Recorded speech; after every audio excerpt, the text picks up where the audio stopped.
বৰ্তমান সময়ত অসম ৰাজনীতিত মূল্যবোধৰ ৰাজনীতি হ'ব লাগে।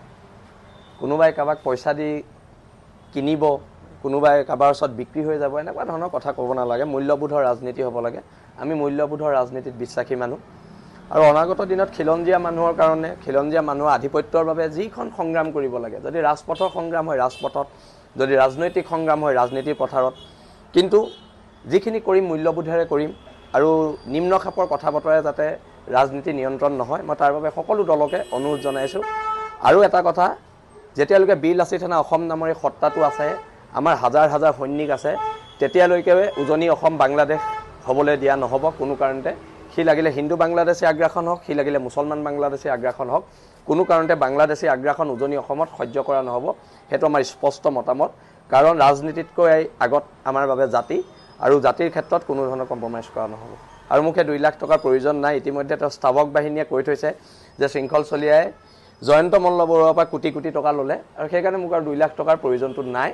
আৰু এই 2 লাখ টকা আপুনি শিৱসাগৰ সমষ্টিত খৰচ কৰক, ৰাইজৰ উন্নতিৰ কামত খৰচ কৰক, সেইটোৱে আপোনালৈ আহ্বান জনাইছোঁ। এইটো এটা প্ৰক্ৰিয়াৰ মাজে হ'ব, আলোচনা হ'ব এতিয়ালৈকে। আৰু মই যিহেতু ইমান দিন, মোৰ দেউতাও জাতীয়তাবাদী মানুহ আছিলে, আমাৰ ঘৰখনত প্ৰত্যেকটো ইটাই আমাৰ ঘৰৰ জাতীয়তাবাদৰ কথা কয়। আৰু মই যদি ৰাজনীতিত যাওঁ, আঞ্চলিক ৰাজনৈতিক দলতে যোগদান কৰিম আৰু বীৰ লাচিত সেনা সৈনিকসকলৰ দিহা পৰামৰ্শ, অসমৰ খিলঞ্জীয়া মানুহৰ দিহা পৰামৰ্শ আৰু অনুমতি লৈহে ৰাজনীতি পথাৰলৈ আহিম।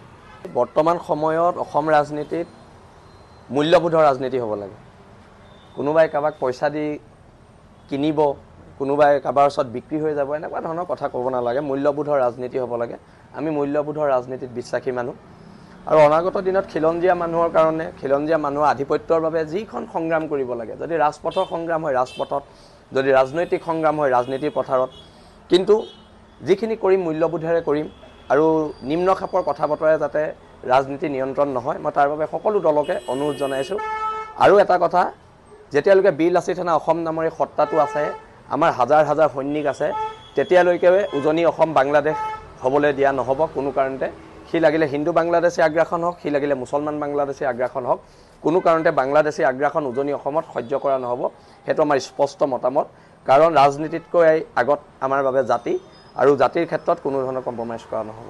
আৰু মোক 2 লাখ টকাৰ প্ৰয়োজন নাই। ইতিমধ্যে তেওঁ স্তাৱক বাহিনীয়ে কৈ থৈছে যে শৃংখল চলিয়াই জয়ন্ত মল্ল বৰুৱাৰ পৰা কোটি কোটি টকা ল'লে, আৰু সেইকাৰণে মোক আৰু 2 লাখ টকাৰ প্ৰয়োজনটো নাই। আৰু এই 2 লাখ টকা আপুনি শিৱসাগৰ সমষ্টিত খৰচ কৰক, ৰাইজৰ উন্নতিৰ কামত খৰচ কৰক, সেইটোৱে আপোনালৈ আহ্বান জনাইছোঁ। এইটো এটা প্ৰক্ৰিয়াৰ মাজে হ'ব, আলোচনা হ'ব এতিয়ালৈকে। আৰু মই যিহেতু ইমান দিন, মোৰ দেউতাও জাতীয়তাবাদী মানুহ আছিলে, আমাৰ ঘৰখনত প্ৰত্যেকটো ইটাই আমাৰ ঘৰৰ জাতীয়তাবাদৰ কথা কয়। আৰু মই যদি ৰাজনীতিত যাওঁ, আঞ্চলিক ৰাজনৈতিক দলতে যোগদান কৰিম আৰু বীৰ লাচিত সেনা সৈনিকসকলৰ দিহা পৰামৰ্শ, অসমৰ খিলঞ্জীয়া মানুহৰ দিহা পৰামৰ্শ আৰু অনুমতি লৈহে ৰাজনীতি পথাৰলৈ আহিম।